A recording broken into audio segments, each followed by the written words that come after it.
Hello friends and welcome to the Exams Made Simple, and we are back again with the Hindu Complete Newspaper Analysis for 23rd of September 2020। तो 23 सितंबर 2020 का the Hindu newspaper analysis देखेंगे। Before we start please subscribe to the website as well. Website को आप subscribe कर लीजिए, free में है एंड आप रजिस्टर बस कर लीजिए, आप उसको एक्सेस कर सकते हैं। पूरा कंटेंट जितना भी अवेलेबल है उसमें, है ना। हमने कुछ दिनों पहले से ही मेंबरशिप इसीलिए बंद कर दी थी क्योंकि we were thinking of providing the content for free now. अब हम कंटेंट फ्री में ही प्रोवाइड करेंगे so that every one can access the entire Indian Express, PIB, the Hindu news analysis, ये सारी चीज़ें आप एक्सेस कर सकते हैं, ठीक है ना। So that will be from our side and देखते हैं क्या इसका रिस्पांस आप लोग देते हैं, कैसा रिस्पांस रखते हैं, ठीक है ना। उसके अकॉर्डिंग हम देखेंगे। So please do subscribe to the website as well and do visit and do read the entire Hindu, PIB, Express. इसके अलावा और नई चीज़ें हम देखने वाले हैं और नई चीज़ें उसमें इंट्रोड्यूस करने वाले हैं। So that will be from our side. Let's start with the questions first. पहले क्वेश्चंस देख लेते हैं। आज का क्वेश्चन पहला है, as per Warren Hastings reforms which among the following court was set up as appeal court in the criminal cases. Criminal cases में कौन सी कोर्ट अपील कोर्ट के रूप में स्टैब्लिश की गई थी? A circuit court, B provincial court, C सदर दीवानी अदालत या D सदर निज़ामत अदालत। इनमें से कौन सी कोर्ट इस्टेब्लिश की गई थी as a appeal court in criminal cases. Second है, which on the following act provided for the public service commission in India for the first time. Public service commission के लिए पहली बार कौन सा एक्ट आया था? Option are A government of India act 1919, B Indian council act 1909, C government of India act 1935 या D government of India act 1858। Question number 3 is, who among the following is known to oppose the age of consent bill. इसमें से किसने age of consent bill को oppose किया था? Option are A Behram ji Malabari, B Bal Gangadhar तिलक, सी महात्मा गांधी या D Bipin Chandrapal. तो इसमें से किसने अपोज किया था एज ऑफ कंसेंट बिल को, आपको बताना है। So these are the questions for you. Now let me tell you the answers. आप आंसर सोच के रखिए। पहला क्वेश्चन जो हमने पूछा वॉरेन हेस्टिंग्स के रिफॉर्म में, तो क्रिमिनल कोर्ट के केसेस में जो अपील कोर्ट था वो सदर निज़ामत अदालत था। तो D will be the answer for that, याद रखिएगा। दूसरा क्वेश्चन है, कौन से एक्ट ने पब्लिक सर्विस कमीशन को पहली बार प्रोवाइड किया था? तो very easy question again, this है गवर्नमेंट ऑफ इंडिया एक्ट 1919। 1919 के गवर्नमेंट ऑफ इंडिया एक्ट को अगर आप पढ़ें तो उसमें पब्लिक सर्विस कमीशन को बनाने की बात की जाती है। थर्ड क्वेश्चन है, who opposed the age of consent bill. तो ये बाल गंगाधर तिलक थे जिन्होंने इसको अपोज किया था। Actually age of consent bill जो था 1891 में आया था and was an amendment to the IPC for certain subjects. इसमें ये इंट्रोड्यूस किया गया था कि जो age of a girl victim of sexual assault है that was increased from 10 to 12। मतलब 12 साल से कम बच्चे के साथ अगर कुछ भी इस तरह से मॉलेस्टेशन होता है that will be considered sexual assault. But Bal Gangadhar Tilak oppose the bill by saying कि we would not like that the government should have anything to do with the regulations or social customs or the way we are living. So that opposition was not called for। ज़्यादा वो सही नहीं था लेकिन फिर भी he opposed to that, लेकिन इसको याद रखिएगा। आगे अब यहाँ पे न्यूज़ तो इतनी इंपॉर्टेंट नहीं है, लास्ट से हम मूव करते हैं। चलो लास्ट से हम देख लेते हैं जो भी इंपॉर्टेंट न्यूज़ आइटम्स हैं। तो IPL का तो आप सबको पता ही होगा, वो बताने की ज़रूरत नहीं है और कोई पूछेगा भी नहीं एग्ज़ाम में, तो लेट्स लीव दैट। यहाँ इंपॉर्टेंट है, TRAI recommends a body to monitor net neutrality. TRAI ने बोला है एक बॉडी बनाई जाए, मल्टी मेंबर बॉडी बनाई जाएगी। यहाँ पे देखो लिखा हुआ है, TRAI is recommending a multi stakeholder body to ensure that internet access is provided and it is adhering to the net neutrality norms. तो ऐसा होना चाहिए कि एक मल्टी स्टेक होल्डर बॉडी बनाई जाए जो कि नेट न्यूट्रलिटी को मेक श्योर करेगी कि सारे प्रोवाइडर्स जो हैं, इंटरनेट सर्विस प्रोवाइडर्स जो हैं, वो नेट न्यूट्रलिटी को फॉलो करते हुए सबको एक्सेस प्रोवाइड कर रहे हैं, ठीक है ना। अब जो मल्टी स्टेक होल्डर बॉडी रहेगी, which could include telecom service providers, internet service providers, content providers, researchers, academic and technical community, civil society organizations and the government. It should be set up as a non profit entity. अब ये भी बताया गया कि जो multi stakeholder body रहेगी वो एक नॉन प्रॉफिट एंटिटी के रूप में स्टैब्लिश की जाएगी ट्राई के अंतर्गत, और वो क्या काम करेगी कि उन सबको इंक्लूड करेगी, एकेडमिशियंस को, रिसर्चर्स को, कंटेंट प्रोवाइडर्स को, इंटरनेट सर्विस प्रोवाइडर्स को, टेलीकॉम सर्विस प्रोवाइडर को, इन सबको इंक्लूड करेगी और फिर वो मेक श्योर करेगी कि नेट न्यूट्रलिटी का फॉलो हो रहा है कि नहीं। अब आपको दो चीज़ें मैं अलग से प्रीलिम्स के लिए बता देता हूँ। पहला तो है ट्राई क्या है। ट्राई है telecom regulatory authority of India. Try is telecom regulatory authority of India और ये बना कैसे था, ये बना था एक एक्ट के थ्रू, एक्ट ऑफ पार्लियामेंट के थ्रू। कौन सा एक्ट था? Telecom regulatory authority services, telecom regulatory authority of India act 1997 के ट्राई एक्ट से ये बनी थी। एंड टेलीकॉम सर्विसेज को रेगुलेट करने के लिए fixation and revision of tariffs of telecom services, मतलब कि जो टेलीकॉम सर्विसेज में टैरिफ्स आते हैं उनको भी फिक्स और रिवाइज करने का काम भी आपके ट्राई का ही है।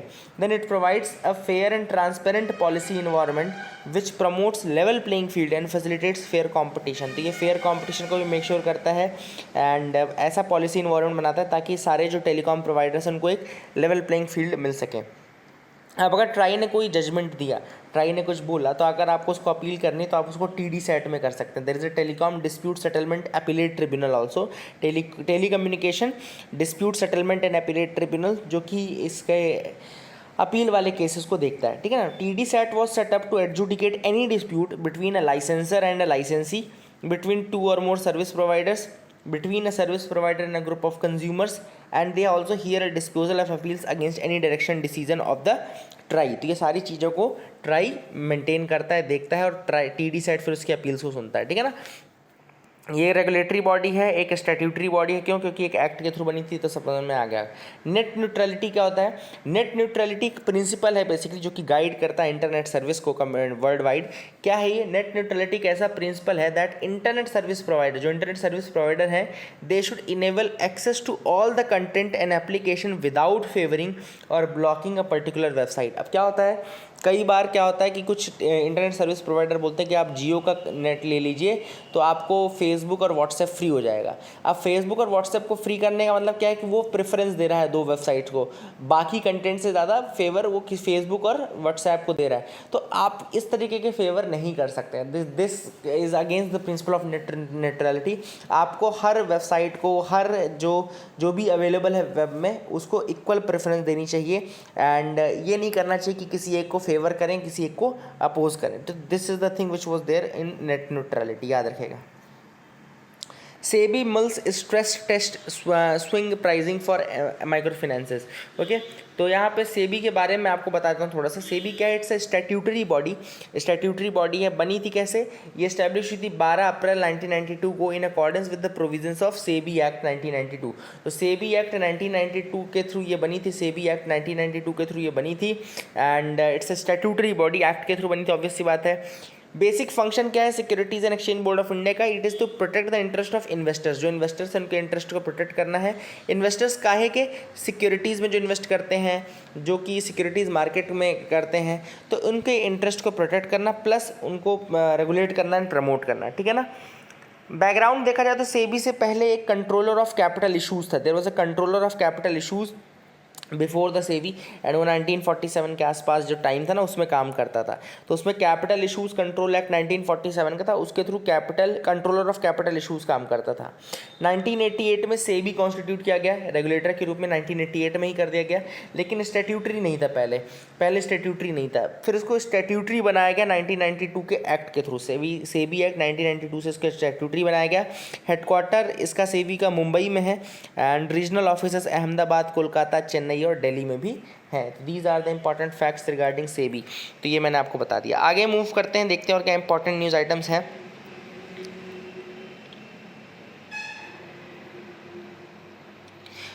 Sri Lankan government tables 20th amendment bill. तो आप सबको पता होना चाहिए कि मैंने उस दिन भी आपको पहले भी बता दिया है कि श्रीलंका ने 20th अमेंडमेंट बिल लाया। 20th अमेंडमेंट बिल से जो प्रेसिडेंट है उसके पास बहुत ज़्यादा स्वीपिंग पावर्स आ जाएंगी। सिंपल सा ये आप तरीके याद रखिएगा कि 20th अमेंडमेंट बिल से जो प्रेसिडेंट है श्रीलंका का, उसके पास स्वीपिंग पावर्स, बहुत ज़्यादा पावर्स आ जाएंगी। And this will lead to the path of autocracy. जैसे लिखा ना, this will lead to the path of autocracy, क्योंकि प्राइम मिनिस्टर जो रहेगा केवल एक रबर स्टैम्प की तरह बन के रह जाएगा। Prime minister will now become a rubber stamp and sweeping powers will be given to the president. ऐसा नहीं कि उसका टर्म अनलिमिटेड हो जाएगा या अनलिमिटेड टाइम के लिए वो प्रेसिडेंट बना दिया जाएगा। ये दोनों चीज़ें तो पहले जितनी लिमिटेड थी उतनी ही रहेगी, लेकिन बहुत ज़्यादा पावर्स दे दी जाएंगी, ठीक है ना। आगे मूव करते हैं, देखते हैं और क्या इंपॉर्टेंट न्यूज़ आइटम्स है। I told you that also. आगे मूव करते हैं। NIA empowered to probe drug related offenses. So the government of India has empowered NIA यानी कि national investigation agency to investigate offenses under the Narcotics, Drug and Psychotropic Substances Act. तो narcotics drug and psychotropic substances act के अंतर्गत जो भी आपका ये drug related offences है उसको इन्वेस्टिगेट करने की पावर NIA के पास में भी है। एंड इसके पास NIA के पास इन्वेस्टिगेट करने की पावर, इसका मतलब क्या हुआ कि अगर NIA का कोई 3 स्टार ऑफिसर है, मतलब कि इंस्पेक्टर रैंक का कोई ऑफिसर है, तो वो NDPS एक्ट के अंतर्गत जो है, NDPS एक्ट कब का है, 1985 का। तो NDPS एक्ट के अंतर्गत अगर उसको कुछ इन्वेस्टिगेशन करना है तो उसके पास बिल्कुल पुलिस जैसी पावर रहेगी। जैसी पावर पुलिस के पास होती है ना इन्वेस्टिगेशन करने की, वैसी ही NIA के अंतर्गत भी वो पावर रहेगी।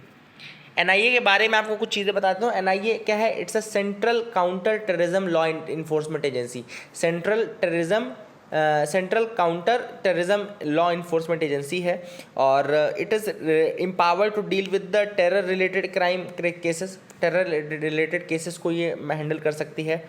प्लस ये इस्टेब्लिश की गई थी NIA एक्ट 2008 के अंदर का, 2008 का एक्ट है NIA एक्ट, उसके थ्रू ये इस्टेब्लिश किया गया था। And it is under the ministry of home affairs के अंतर्गत आता ही है। स्टेट गवर्नमेंट वैसे तो रिक्वेस्ट कर सकता है सेंट्रल गवर्नमेंट से कि वो इन्वेस्टिगेशन NIA को हैंड ओवर कर दे, लेकिन अगर टेररिज्म के केसेस हैं या अब जैसे ड्रग रिलेटेड केसेस का लिख दिया, तो इन सब केसेस में वो अपने से भी इन्वेस्टिगेशन कर सकती है, ठीक है ना। एंड कंपोजिशन अगर देखा तो officers of NIA are drawn from the IPS IRS, यहाँ से इनके ऑफिसर्स आते हैं। प्लस स्पेशल NIA कोर्ट्स भी होते हैं। There are special NIA courts जो कि नोटिफाई किए जाते हैं by the central government of India for trial of the cases registered at various police stations of NIA under section 11 and section 22 of the NIA act. तो special courts बनाए जाते हैं, notify किए जाते हैं by the central government notify करता है, ठीक है ना।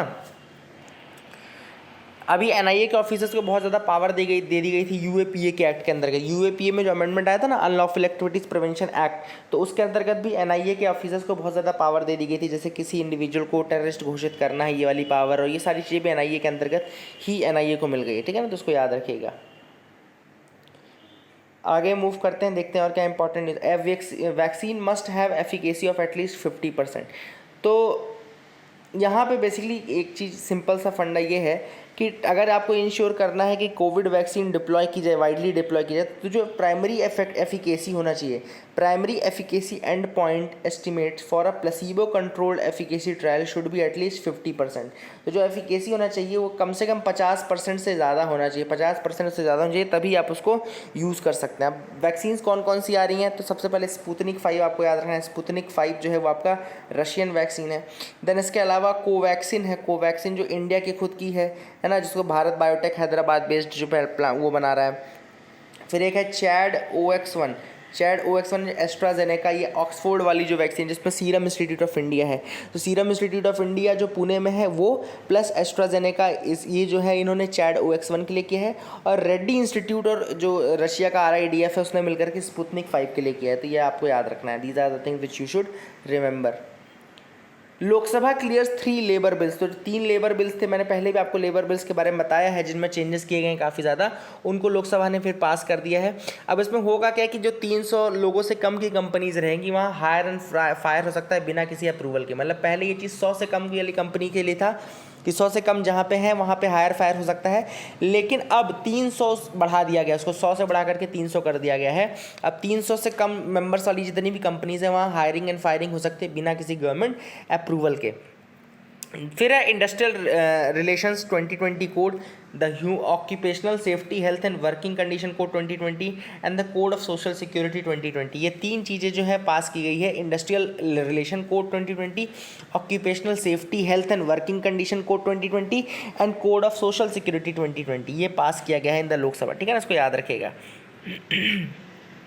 कोड ऑफ सोशल सिक्योरिटी जरूर इंपॉर्टेंट है, क्योंकि ये जो कोड ऑफ सोशल सिक्योरिटी जो है वो सारे लेबर्स जो भी अनऑर्गेनाइज सेक्टर के हैं उनको सोशल सिक्योरिटी नेट के अंतर्गत लेने की बात करता है। सोशल सिक्योरिटी नेट मतलब कि उनका इंश्योरेंस, हेल्थ और ये सब चीज़ें, मेडिकल एक्सपेंसेस, इनके अंतर्गत इंक्लूड करने की बात करता है। तो ये that was a very good act जो कि सोशल सिक्योरिटी एक्ट कोड है, इसको याद रखिएगा। फिर अगर हम ऑक्यूपेशनल सेफ्टी कोड 2020 की बात करें तो इसने 13 एक्ट्स को सबस्यूम किया अपने अंतर्गत। उसमें से एक बहुत इंपॉर्टेंट है inter state migrant worker workman regulation and employment conditions services act 1979 का है। तो इंटर स्टेट जो माइग्रेंट वर्कर एक्ट 1979 है उसको भी ऑक्यूपेशनल सेफ्टी ने अपने अंदर सब्ज्यूम कर लिया है। कोविड-19 के टाइम में ये बहुत ज़्यादा न्यूज़ में था, इसलिए भी काफ़ी इंपॉर्टेंट है ये। तो इंटर स्टेट वर्कर्स जो हैं उनके जो इंटरेस्ट है उसको इस एक्ट के अंदर, इस कोड के अंदर इंक्लूड किया जाएगा। आगे मूव करते हैं। दो एडिटोरियल आज हम डिस्कस करेंगे, काफ़ी अच्छे एडिटोरियल है। पहला है making the language of the law comprehensible. अब ये बेसिकली आर्टिकल क्यों लिखा गया है? ये आर्टिकल लिखा गया है अभी EIA को देखते हुए। जो इन्वायरमेंटल इम्पैक्ट असेसमेंट का ड्राफ्ट आया था उसका एक सबसे बड़ा अपोजिशन ये था कि वो केवल 2 लैंग्वेज में पब्लिश हुआ, यानी कि केवल इंग्लिश और हिंदी में पब्लिश हुआ। 2 अलग अलग हाई कोर्ट्स ने ये बोला गवर्नमेंट को कि आप इस लॉ को 22 की 22 शेड्यूल्ड लैंग्वेजेस में पब्लिश करिए। शेड्यूल्ड लैंग्वेजेस कौन सी लैंग्वेजेस होती हैं? जो शेड्यूल 8 की लैंग्वेजेस होती हैं वो शेड्यूल्ड लैंग्वेजेस कहलाती हैं। तो 2 हाई कोर्ट्स ने ये बोला कि आप इस एक्ट को 22 लैंग्वेजेस में प्रोड्यूस करिए, है ना। तब तो वो लॉ समझ में आएगा लोगों को। फिर सेंट्रल गवर्नमेंट ने उसका रीज़न दिया कि it is not mandatory for them to publish notification और law in all the 22 languages. ये उनके लिए मैंडेटरी बिल्कुल नहीं है कि वो 22 की 22 लैंग्वेजेस में किसी भी लॉ को पब्लिश करें। तो ये उनके द्वारा कहा गया। अब बेसिकली देखो, अब ये जो आर्ग्यूमेंट है कितना सही है कितना नहीं, ये ऑथर ने यहाँ पे बोला है। तो ऑथर ने सबसे पहली बात बोली है कि क्या ये क्रेडिबल है किसी गवर्नमेंट के लिए जो कि वर्ल्ड लार्जेस्ट डेमोक्रेसी है कि वो ये क्लेम करे कि उनके पास कोई ऐसी उनके पास कोई ऐसी ज़रूरत नहीं कि वो लॉ को पब्लिश करें डेमोक्रेसी में। फिर ऑथर ने कहा कि there is a central law जिसको हम बोलते हैं authoritative text central laws act 1973। Authoritative text central laws act 1973 it creates a legal mechanism to recognise authoritative translations of all the central laws into the languages mentioned in the schedule 8 languages. तो ये एक authoritative text central laws act 1973 है जो कि खुद ये legal mechanism provide करता है कि जितने भी ट्रांसलेशंस हैं सेंट्रल लॉज के वो सारी 22 की 22 लैंग्वेजेस में होने चाहिए।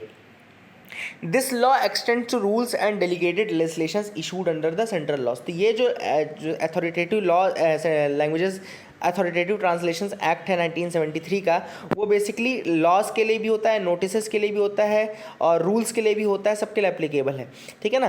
एंड द लेजिस्लेटिव डिपार्टमेंट जो है लॉ मिनिस्ट्री का, वो होस्ट करता है ट्रांसलेशंस को अपनी वेबसाइट में, ठीक है ना। अब देखो ऑथर ने ये भी कहा है कि आपने तो ऑफिशियल लैंग्वेजेस एक्ट 1963 का हवाला दे दिया। आपने बोला कि ऑफिशियल लैंग्वेजेस एक्ट 1963 का इंग्लिश और हिंदी को ऑफिशियल लैंग्वेज मानता है, इसलिए हमने लॉ इंग्लिश और हिंदी में ही पब्लिश किया है। But is that good? अब ऑथर ने यहाँ पे बोला कि देखो इंडिया में लैंग्वेज पॉलिटिक्स बहुत बड़ा रोल प्ले करती है। लैंग्वेज बहुत बड़ा, लिंग्विस्टिक बहुत बड़ा रोल प्ले करती है। इनफैक्ट पोटी श्री रामुलू जो 1952 में अनशन में बैठे थे, फास्ट एंड टू डेथ के लिए बैठे थे for the creation of Andhra Pradesh, और 56 डे का उन्होंने फास्ट रखा था। After that he died and उसके बाद आंध्र प्रदेश का क्रिएशन होता है 1953 में। So that is one instance जब लैंग्वेज ने कितना बड़ा रोल प्ले किया कि आपने स्टेट्स बनाना शुरू कर दिए लैंग्वेजेस के बेसिस में, और आज आप उस लैंग्वेज को इतनी महत्व तो नहीं दे रहे हैं। आप उसको बोल रहे हैं कि नहीं हम सारी लैंग्वेजेस में पब्लिश नहीं करेंगे। So author says that there should be a inclusive language policy जो कि इंटीग्रल रहे for the law making and enforcement. Law के इन्फोर्समेंट के लिए ये बहुत ज़्यादा ज़रूरी है कि लॉ पब्लिश होना चाहिए। देखो सुप्रीम कोर्ट तक ये बोल चुका है कि जब तक लॉ पब्लिश ना हो तब तक उस लॉ को फॉलो करना ज़रूरी नहीं है। जब तक लॉ पब्लिसाइज ना किया जाए, पब्लिश ना किया जाए, तब तक उसे फॉलो करना ज़रूरी नहीं है। तो इसका मतलब तो ये भी हुआ ना कि अगर आपको लॉ समझ में ही नहीं आ रहा तो भी आपको फॉलो करना ज़रूरी नहीं है कि आपकी लैंग्वेज में अगर लॉ है ही नहीं। हर व्यक्ति तो इंग्लिश और हिंदी नहीं बोलता है। So if the law is not in your language then you need not to follow that. Simple सी बात ये है। इंडिया में केवल अभी तक यूनिक जो identification authority of India UIDAI है, ये आधार डिजिटल आइडेंटिटी प्रोग्राम जो रन करते हैं, केवल इन्होंने इंक्लूसिव लैंग्वेज पॉलिसी इंक्लूड की जिसमें कि सारे 22 लैंग्वेजेस को इंक्लूड किया गया है, अदरवाइज नहीं किया गया है। तो ऑथर ने कहा है कि translation is a legal right जो कि काफ़ी ज़्यादा इंपॉर्टेंट है अगर आप चाहते हैं कि लॉ फॉलो किया जाए। सुप्रीम कोर्ट ने Harla versus state of Rajasthan 1951 case में कहा है citizens are not bound by laws which have not been published and publicised. देखो Harla versus state of Rajasthan 1951 में सुप्रीम कोर्ट ने कहा है citizens are not bounded by laws which have not been published और publicised. तो ये सिंपल सा मतलब है कि ये नेचुरल जस्टिस का पार्ट है कि आपको लॉ समझ में आना चाहिए, आपको पब्लिश करना है, आपको पब्लिशाइज करना है और लोगों को समझाना है। एटलीस्ट एक मीडियम तो होना ही चाहिए जिसके थ्रू आप उस लैंग्वेज में उस व्यक्ति को वो बात समझा सको। सिंपल सी बात यह कि जब तक लॉ समझ में नहीं आएगा तब तक आप कैसे एक्सपेक्ट कर सकते हो कि लॉ को फॉलो किया जाए, ठीक है ना। अब ऑथर ने एक और चीज़ बोले कि आप ये जो रीजनिंग दे रहे कि 22 लैंग्वेजेस में कन्वर्ट करना बहुत डिफिकल्ट है, ये है वो है, तो इसमें ऑथर ने यूरोपियन यूनियन का एग्जाम्पल दिया है जहाँ पे 24 लैंग्वेजेस में 24 ऑफिशियल लैंग्वेजेस में किसी भी एक ऑफिशियल डॉक्यूमेंट को ट्रांसलेट किया जाता है, क्योंकि दे respect the linguistic identity of their member countries. तो ईयू एक बहुत बड़ा एग्जाम्पल है जहाँ पे 24 लैंग्वेजेस में ट्रांसलेट होती हैं चीज़ें and they respect the language और linguistic diversity, they respect the linguistic diversity of the member nations. तो ऑथर ने ये सारे आर्ग्यूमेंट्स दिए हैं। वेरी गुड आर्टिकल रिटन, बहुत ज़्यादा अच्छा आर्टिकल था ये। आई होप आपको अच्छा लगा होगा, समझ में आया होगा। अगला जो आर्टिकल है वो है e learning in India, a case of bad education. अब ऑथर ने यहाँ पे बेसिकली ई लर्निंग के अगेंस्ट में ये आर्टिकल लिखा है कि जो ई लर्निंग में फोकस किया जा रहा है बहुत ज़्यादा, स्पेशली आफ्टर कोविड-19, उससे 2-3 बहुत ज़्यादा बड़ी प्रॉब्लम्स आ रही हैं। तो इसको आप नोट कर लीजिए। कभी अगर आपसे पूछा जाए कि ई लर्निंग के क्या बेनिफिट्स हैं, क्या नुकसान है, तो उसमें आप ये सब लिख सकते हैं। बेनिफिट्स भी आप लिख सकते हैं, नुकसान भी आप लिख सकते हैं। तो ऑथर ने कहा कि एनसीईआरटी ने अपना अल्टरनेटिव एकेडमिक कैलेंडर रिलीज़ कर दिया, वीडियोस बना दिए, टेक्स्ट बुक्स में ये वो सब कर दिया, लेकिन 3 पर्टिनेंट इशूज़ हैं जिनको एक एक करके ऑथर ने समझाया। सबसे पहला जो ऑथर ने इशू उठाया वो है एक्सर्बेशन ऑफ इनइक्वालिटी। जो ई लर्निंग है उससे इनइक्वालिटी बहुत ज़्यादा बढ़ती है। सिंपल सी बात है कि हैव्स एंड हैव नॉट्स में सोसाइटी डिवाइडेड है। किसी के पास इंटरनेट है, किसी के पास इंटरनेट नहीं है, किसी के पास मोबाइल है तो इंटरनेट नहीं है, किसी के पास इंटरनेट है तो मोबाइल नहीं है, किसी के पास दोनों नहीं है, किसी के पास मतलब किसी के पास दोनों है। तो it is dividing the society into haves and have nots. और सबसे ज़्यादा जो इफेक्ट होते हैं किसी भी इस तरीके की ट्रेजिडी से या इस तरह के डिजास्टर से, वो अंडर प्रिविलेज लोग ही होते हैं। तो anyone who will lose from this e learning is the under privilege, जो कि सबसे ज़्यादा हार्ड हिट होगा। तो सबसे फर्स्ट पहला रीज़न तो था कि एक्सर्बेशन ऑफ इनइक्वालिटी। दूसरा जो है ऑथर ने कहा है कि no focus on concepts. E learning जो है वो कंसेप्ट से फोकस नहीं करती है। अगर आपने वीडियोज़ देखे हो तो ऑथर ने कहा कि सारे वीडियोज़ जो मैक्सिमम बनते हैं वो ट्रिक्स पे बनते हैं। इनफैक्ट आपको मैं हिंदू एनालिसिस की बात करूँ तो कई लोग देखना, कई चैनल जो हिंदू एनालिसिस करते हैं उनमें एडिटोरियल्स पे ज़्यादा ध्यान नहीं दिया जाता। वो क्या करते हैं, आपको एक एक लाइन में फैक्ट्स बता देते हैं, एक लाइन के फैक्ट्स बताए, आगे बढ़ गए। आपको वो देखने में लोगों को बहुत मज़ा भी आता है। लोगों को मज़ा इसलिए आता है क्योंकि उसमें ज़्यादा एक लाइन याद करनी, उनको लगता है अरे हाँ यही तो है, यही तो है। बट अगर आप देखें यूपीएससी का एग्जामिनेशन देखें तो वो दैट इज़ एडिटोरियल बेस्ड। अगर आपको प्री बस निकालना आपका एम है तो बिल्कुल आप रेफ़र करिए टाइम्स ऑफ इंडिया को, आप बिल्कुल घटना चक्र ये सारी चीज़ें पढ़िए, आप लूजेंट पढ़िए, आप बिल्कुल ऐसे चैनल्स को फॉलो करिए जो वन लाइनर्स और ये सब आपको बताते रहें। लेकिन अगर आपको एग्जाम निकालना है तो आपको फिर कुछ ऐसा प्रोविज़न देखना पड़ेगा जिसमें आपका कंसेप्ट क्लियर, आपको चीज़ें समझ में आ जाएगी, हाँ यार ये चीज़ ऐसी हो रही है, ये चीज़ ऐसी हो रही है। तो ऑथर ने कहा कि कोई भी फोकस कंसेप्ट पे नहीं करता है, स्पेशली साइंस और ये सब लोग ट्रिक्स बताने में लगे हुए हैं कि क्या ट्रिक्स हैं, मैथमेटिक्स की ट्रिक्स हैं, ये साइंस की ट्रिक्स बन गई, इसकी ट्रिक। देखो ट्रिक्स और निमोनिक्स का भी यूज़ होता है लेकिन उनका बहुत लिमिटेड यूज़ होना चाहिए।